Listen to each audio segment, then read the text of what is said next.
اچھا، ہمارے دماغ میں ایک سوال آتا ہے کہ بائبل اور اولڈ ٹیسٹمنٹ، زبور اور یہ جو آسمانی کتابیں ہیں جو پہلے نازل ہوئی پہلے پیغمبروں پہ، ان کو بالکل ہی پوری کی پوری فیبریکیٹڈ، یعنی فیبریکیٹڈ ہے، اب اصل حالت میں نہیں ہے، اس کو ہم لوگوں کو دیکھنا بھی نہیں چاہیے. لیکن ہم دیکھتے ہیں کہ وہ جو ہے ہماری کتابوں کو اسٹڈی بھی کر رہے ہیں، اور اگر کوئی کوشچن کرے تو ہمیں بالکل لا علم ہوتے ہیں ہم لوگ، کیونکہ ہم ان کی کتابوں کو پڑھتے ہی نہیں. کیا ہمیں بالکل ڈسکریڈٹ کر دینا چاہیے اس کو، یا اس میں بھی کوئی نالج ایسا ہے جس سے ہم استفادہ حاصل کر سکتے ہیں؟ جی ہاں بالکل. یہ تو بہت ہی بڑا نقصان ہو جائے گا ہمیں کہ اگر ہم نے، لیکن اللہ تعالیٰ نے خود ہمیں جب کہہ دیا ہے کہ باقی کی کتب پہ ایمان رکھنا ہے آپ نے، تو کیا ایمان رکھنا ہے کہ ایسی کوئی کتاب کبھی آئی تھی اور ختم ہو گئی، ہوا میں اڑ گئی؟ ایسے تو نہیں ہے. انحراف ضرور ہے، ایسی چیزیں جو کہ سینس لیس ہیں اس میں، اولڈ ٹیسٹمنٹ میں بھی اور نیو ٹیسٹمنٹ میں sense less on a lot of grounds, not just the historical but theological, but even at common sense as well. And that's why bigger confusion in the European and Anglican eras کے اندر اتنی confusion اس لیے آئی ہوئی ہے because انہوں نے ان کتابوں کے اوپر اندھا ایمان رکھا. مسلمان کو کیا چاہیے؟ مسلمان کو چاہیے کہ جو جیسی بھی حالت میں اس وقت وہ کتابیں ہیں پڑھیں تو صحیح، کہاں سے ان کی سورس آ رہی ہے. You have to understand that. Bible کا، اولڈ ٹیسٹمنٹ کا مطالعہ تو اتنا زیادہ ضروری ہے کہ آپ کو اندازہ ہو ہی نہیں سکتا کہ وہ بیچارے خوش نیتی میں اور بد نیتی دونوں میں کیا کام کر رہے ہیں. تو پیچھے فلسفہ کیا ان کا، چاہ کیا رہے ہیں، ان کے پلرز آف اچیومنٹ کیا ہیں. جس نے تناخ نہیں پڑھی اس کو اصول ہی نہیں پتا، یہودی کس اصول پہ رہ سکتے ہیں، کس پہ ہٹ سکتے ہیں. The section of the profits جس نے نہیں پڑھا اس نے تو ایسی ہسٹوریکل فیکٹ سے آنکھ بند کی ہوئی ہے کہ سائیکالوجی کریٹ ہوئی ہے. نبیین کی جو کتابیں ہیں، آئزیا، زکریا، سو مینی، وہ آپ نے جو تناخ جو ہے نا، یہ 3 سیلیبل سے بنا ہوا ہے. تناخ از تورا، Na is Naviim, the book of the prophets, and Kha is Chitoim, the writings and the prophecies. So, جو 5 books of Moses ہیں وہ تناخ میں ہیں، جو تورا ہے وہ 5 books of Moses ہے، اور اس کے بعد وہ stories of the prophets ہیں، اور وہ historical ہیں. It's an amazing read if you go through them. Extra terrestrial life form کی جو فرسٹ ڈسکوری میری لائف میں تھی وہ بک آف آئزیا میں تھی. انہوں نے ڈسکرپشن تک بتا دی تھی، وہ کسی اور ویڈیو میں ہم نے کور کی ہے، تفصیل سے میں نے کور کرنے کا ارادہ کیا تھا کہ ایکسٹرا ٹیریسٹریل کہاں سے ہم ثبوت کے ساتھ بتا سکتے ہیں. اب کیا چیزوں میں سے کانٹرڈکٹ کرتی ہیں قرآن پاک کو اور ہمارے پورے متن کو، ہی قرآن کے متن کو بھی، حدیث کے متن کو بھی، and all of the philosophy that we have. وہ ایک قرآن پاک پڑھے بغیر آپ کو سمجھ نہیں آئے گی. تو فرسٹ قرآن کے تھرو ہی آپ کو پڑھنی ہے. اس کو قرآن پاک کی سینس نہیں کلیئر ہوئی، وہ پھر یا تو پڑھ نہیں سکے گا، پڑھے گا تو اس کو پھر قرآن سمجھ نہیں آئے گا کہ ان دونوں میں سے کس کا فیصلہ کروں. سو یہ 2 چیزیں تو آپ کو پتہ ہونی چاہیے. Secondly, the psychology of the Judeo Christian اس وقت ڈیموگرافک ہے کیا، وہ ان دونوں کتابوں کو پڑھنے کے بعد ہی پتہ چلے گا. آئرونکلی آپ اولڈ ٹیسٹمنٹ پڑھیں گے، اس کے بعد نیو ٹیسٹمنٹ پڑھیں گے تو آپ کو صاف سمجھ آئے گی کہ یہ تو دونوں ایک دوسرے کی متضاد کتابیں انہوں نے اکٹھی کیسے کر دی. بہرحال the Jews, what they say is anything that the New Testament has correct is already in the Old Testament, and anything that the New Testament has which is not in the Old Testament is fabricated and it is false. So there is nothing new in the New Testament, and whatever is new is not inside the Old Testament. It was put later on by Paul and Matthew and Luke, of course. Matthew and Paul being the 2 biggest of the problem makers in the books of the current scholar of Judaism. So you have to understand کہ یہ کتابیں پڑھنی کیوں ضروری ہیں. اللہ تعالیٰ نے جب کہا غیر المغضوب علیہم والضالین، تو کیوں کہا مغضوبی علیہم، کیوں غضب آ رہے تھے ان کے اوپر، اتنی ٹرموئل بھری ہسٹری کیوں ہے ان کی، اور والضالین کیا ٹائٹل کیوں ملا کرسچنس کو. آپ پڑھیں گے تو صاف سمجھ آ جائے گی. اور ایکچولی جب آپ یہ پڑھیں گے تب آپ کو پتہ چلے گا کہ اللہ تعالیٰ کی سنت کیسے پوری ہوتی ہے ہر قوم کے اوپر. تب ہمیں پتہ چلے گا ہمارے ساتھ کیوں ایسے ہو رہا ہے. ہسٹری آف بنی اسرائیل جس نے توریت کے تھرو نہیں پڑھی ہوئی اس کو تو ورلڈ ویو کلیئر ہی نہیں ہو سکتا. At least in the last 500-600 years بیچارے وہ مسلمان جو محروم رہ گئے ہیں یا 1000 سال کر لیں, ان لوگوں کو تو پتہ ہی نہیں چلا کہ یہ پورا کا پورا ورلڈ میپ اس طریقے سے کیوں بنا ہے. سو if you read the book of Theodor Herzl and the way he actually وہ استدلال کرتا ہے جب اولڈ ٹیسٹمنٹ سے, اور جو آرتھوڈاکس جیوز استدلال کرتے ہیں انہی آیات سے جو کہ ٹیبرنیکل کی آیات ہیں کہ کیوں زائنزم ہونا چاہیے اور یہ کیوں کہتے ہیں کہ زائنزم نہیں ہونا چاہیے.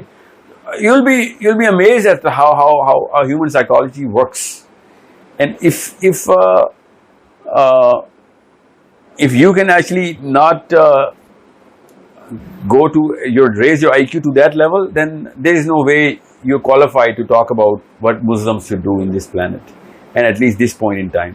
جس نے توریت نہیں پڑھی ہوئی اولڈ ٹیسٹمنٹ, اس کو تو کوئی حق نہیں ہے بات کرنے کا کہ دنیا میں اس وقت کیا چل رہا ہے تو مسلمانوں کو کیا کرنا چاہیے. وہ ایک مدرسے کا ایک فارغ التحصیل عالم ہے جس کو چاہیے کہ بس مذہب کے مسائل بتائے, دین کے مسائل نہ بتائے. مذہب کے مسائل میں وہ PhD ہوگا, دین کے مسائل جو ہے نا وہ باقی کے ادیان سے ٹکراؤ کے مسائل ہوتے ہیں. تو باقی کے ادیان کہاں سے آ رہے ہیں؟ وہ اس سائیکالوجی سے آ رہے ہیں جو ان کتابوں کے اوپر ہے. Are they corrupted? Of course they're corrupt. They themselves know that they're corrupted. They prove it one over another. 700 سال بعد تو پہلا مینuscript لکھا گیا ہے ان کی الہامی کتاب کا. 700 سال بعد وہ بھی کہتے ہیں کہ 700 سال بعد اس کو بھی 700, 800 اور 900 کے بیچ میں رکھتے ہیں. پھر جو Septuagint ہے, Septuagint is the most confused book in the history of Greece, starting with Zeus. Septuagint is the translation of the Torah in Greek through which all of the New Testament is copied. That Septuagint has the book of Nevi'im in there, even though everyone in the Christendom, every scholar knows that the first Septuagint was only for the 5 books of Moses. How come they have the rest of the books of the book of Isaiah in there? The biggest bone of contention is Isaiah 53. ابھی تک بیٹھے ہوئے Christian Isaiah 53 کو چاٹ رہے ہیں کہ حضرت عیسیٰ کی پروفیسی Isaiah 53 میں کہاں لکھا ہے؟ Septuagint میں لکھا ہے. Septuagint کہاں سے ہے؟ گریک 700 AD کے اندر یہ فرسٹ مینuscript لکھا گیا, 200 AD کے اندر سوری, اور 700 AD کے اندر اس کی اشاعت شروع کر دی انہوں نے. The problem is Isaiah, the book of Isaiah should not even be in the Septuagint. وہ جو اوریجنل Septuagint لکھی گئی اس میں تو صرف حضرت موسیٰ کی 5 کتابیں ہیں, ان میں کہاں سے آئی Isaiah؟ میں ایگزامپل آپ کو اس لیے دے رہا ہوں آپ کو پتہ چلے ان کی آپس کی تھیولوجیکل لڑائی بھی ایک کھوکھلے سے مینار کے اوپر کھڑی ہوئی ہے. سو we as Muslim should know کہ جب کوئی, ویسے فار ایگزامپل میں آپ کو ایک مثال دیتا ہوں اس کی, یہ اتنی ضروری مثال ہے توریت کو پڑھنے کے لیے, کہ جب ایک بریلوی مکتبہ فکر کا ایک بندہ کسی اہل حدیث مکتبہ فکر کو, یا پھر اس کو بھی چھوڑیں یہ تو پھر تھوڑی سی لوگوں کو نہیں پتا ہوتا, ایک سنی مکتبہ فکر کا اہل تشیعی مکتبہ فکر سے جب لڑائی کرتا ہے معصوم ہیں, اہل بیت معصوم ہیں کہ نہیں, تو عام مسلمان کو پتا ہوتا ہے وائی از دا اہل تشیعی فائٹنگ دا کیس آف امام موسیٰ کاظم یا جعفر صادق یا علی بن ابی طالب یا فاطمہ یا باغ فدق کا مسئلہ چل رہا ہوتا ہے. Why do we know and how do we know کہ شیعہ کیوں اس کے اوپر ایسے ایک استدلال کر کے بیٹھے ہوئے؟ Because we know the history کہ ان کی بیسس آف تھیولوجی کہاں سے ہے, سائیکالوجی کیسے کریٹ کی جاتی ہے ایک شیعہ بچے کی, اور سنی بچے کی بھی سائیکالوجی کیسے کریٹ کرتے ہیں ہمیں پتہ چلتا ہے. اب اتنی بڑی جو PhD ہم نے کی ہے شیعہ اور سنی کی سائیکالوجی میں by observing them through years, why didn't we do that for the biggest problem in the planet, which is the Jews and the Christians? Why don't we know کہ وہ کیوں ایسی حرکتیں کر رہے ہیں جو یہ کر رہے ہیں, وہ کیوں اعتراض کر رہے ہیں؟ Because we never read their books. Let alone پڑھنا تو دور کی بات, ہم نے تو پتہ بھی نہیں کرنے کی کوشش کی کہ ان کے آپسی مسائل کب ہوئے, پھر اکٹھی کیسے ہو گئی کتاب. 2 الٹی کتابیں ایک دوسرے کو رد کرتی ہوئی کتابیں اکٹھی ہو گئی, ایک بائبل میں آ گئی. سوچیں کیسے ہو سکتا ہے. The biggest Jew haters in the planet's history were the Christians, and now the Christendom combines the book of Judaism together. یہ پہلے کبھی نہیں ہوتا تھا, یہ 1700 میں شروع ہوا ہے کام. ایکچولی ایز ارلی ایز 1904 میں شروع ہوا ہے ٹیکنیکلی اسپیکنگ. اصل میں 1904 میں 1700 میں کوششیں شروع ہوئی تھی, 1721 میں, 1904 میں تو 9 سال کی موومنٹ کے اندر ایک یورپین بھاگا ہے انگلینڈ سے امریکہ, اور 9 سال کے اندر بائبل کمبائن کر بیٹھا. اچھا big event, and we think پوری کی پوری ایک میجر ورلڈ فورس جو ہے وہ اس نے اپنا دین بدل لیا اور اپنا فلسفہ اور سائیکالوجی بدل لی, اور ہمیں پتہ ہی نہیں چلا پیچھے کیا ہوا ہے. یہاں پہ بیٹھے ہوئے کہ شیعہ کافر ہیں کہ سنی کافر ہیں, جنگ جمل میں کون ٹھیک تھا, یہ مسائل ہیں ہمارے. یہ اصلی مسئلہ کہ ان کی کتاب اکٹھی ہو گئی. یہ کیسے ہو گئی؟ ایک مذہب دوسرے مذہب کے نبی کو نبی نہیں مانتا, ایگزسٹنس ہی نہیں مانتا اس کی, انہوں نے وہ دونوں کتابیں اکٹھی کیسے کر لی؟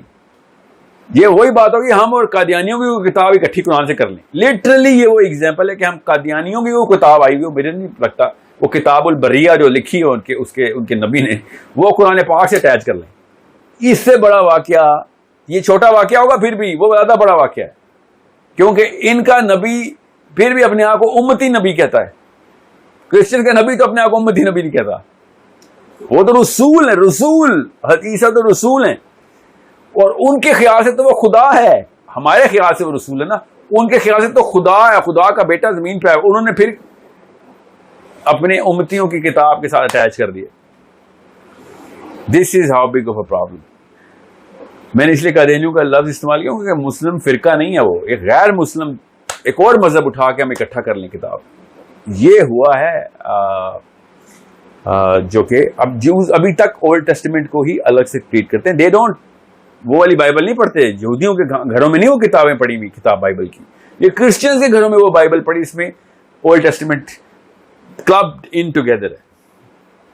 So why do you think there is such a big question? Why اگر بہت زیادہ سینسیبل بات ہے اکٹھی کرنی تھی تو پہلے یہ 1200 سال کیوں نہیں اکٹھی کی؟ یہ اچانک 1900 میں کیوں اکٹھی کی انہوں نے؟ اکٹھی کرنے کے پیچھے کوئی نہ کوئی تو جواز ہے. Some force was there to achieve some sort of objective. پھر جب ہم کہتے ہیں کہ یہودی اور تمہارے دوست نہیں ہوتے, مگر نصرانی اور یہودی آپس میں ضرور دوست ہو سکتے ہیں. جب اللہ نے کہہ دیا, آپ کتنا کلیئر ثبوت ہمارے سامنے آ گئے, اور پھر دوستی کا کیا نتیجہ نکل رہا ہے؟ What is going on in the UN and NATO and whatever the hell is happening to the rest of the planet because of this one event happening? Without going into that sort of detail, because that's not your question, it's not a question of psychology. However, this is the reason why we should understand and read their books. اچھا, آپ یہ بات تو مجھے آپ کی بات سے سمجھ آ گئی کہ ہمیں کیوں ضرورت ہے کہ ہم قرآن کو پہلے سمجھیں اور پھر ان کے فلسفے کو بھی سمجھیں, کیونکہ قرآن نے بھی ہمیں بہت زیادہ یہودیوں اور نصرانیوں کا ذکر قرآن میں ہے, تو ان کو سمجھنے کے لیے ہمیں ان کی کتابوں کو بھی دیکھ سکتے ہیں. ایک چیز اور تھوڑی سی ایکسپلین کر دیں, پھر میں اپنے دوسرے سوال پہ جاؤں گا کہ رسول اللہ صلی اللہ علیہ وسلم نے ایک ٹائم پہ حضرت عمر فاروق کو منع کیا تھا بائبل کو پڑھنے سے, تو اس کو آپ پھر کس طریقے سے آپ اپنے وہ ارلی ڈیز کی بات ہے. یہ حدیث خود پروفیٹ صلی اللہ علیہ وسلم نے, پھر اجازت کی بھی حدیث ہمارے پاس ہی ہے کہ ہاں آپ پڑھو ان کی کتابیں. ٹھیک ہے, یہ بات یہ بہت یہ ارلی ڈیز ہے, اس وقت قرآن ہی نہیں پورا نازل ہوا تھا, تو کسی اور کتاب کو کیا پڑھنا تھا. اچھا, ایک ایگزامپل سے میں کروں گا کہ میں ایک جانتا ہوں بہت اچھی طریقے سے. ایک چیز اور میں ایڈ کر دوں, حضرت علی بن ابی طالب کے بارے میں جو first thing everyone knows Sunni and Shia کہ وہ زبور اور توریت کے ماسٹر تھے. سمجھنا یہ کیونکہ یہودیوں کے کورٹ میں اور یہودیوں کا فیصلہ توریت سے کرتے ہوتے تھے, تو اگر منع تھا تو انہوں نے کیوں پڑھی تھی؟ نہیں, وہ تو کلیئر ہو گئی, وہ آپ نے بتا دیا کہ رسول اللہ صلی اللہ علیہ وسلم کسی کے ذہن میں اسی لیے. ہاں بالکل. اچھا, ایک سوال یہ آتا ہے کہ اگر ہم جس طریقے سے ہم قرآن کو پڑھنے کے بعد اگر ہم دوسروں کے فلسفے اور ان کی کریں, کیونکہ اس دور میں فلسفے کی بھی جنگ ہے, ایک اسلامک فلسفہ اور بہت سی اسی طریقے سے باقی فلسفے بھی ٹکراتے ہیں. میں ایک ایگزامپل جانتا ہوں کہ ایک بہت سنسیئر بندہ اس اپنی قرآن کو سمجھ کے ترجمے کے ساتھ پڑھ کے اور بڑی ڈیٹیل میں پھر اس نے دوسرے فلسفے پڑھنا شروع کیے, اب الٹیمیٹلی وہ ان کے فلسفوں کو اڈاپٹ کر گئے. بالکل. تو میرا کہنے کا مطلب یہ ہے کہ پھر اس طرح ہاں, تو پھر اس طرح تو یہ زبور اور ہم ان کی کتابیں پڑھنے سے عام بندہ تو نہیں پڑھ سکتا. دیکھیں پاکستان مسلمان جو ہیں, مسلمان وہ قرآن پاک پڑھتا نہیں, عربی یاد کرتا ہے. نبی علیہ السلام کو ایز اے فلاسفر کبھی کسی نے دیکھا ہی نہیں. میں آپ کو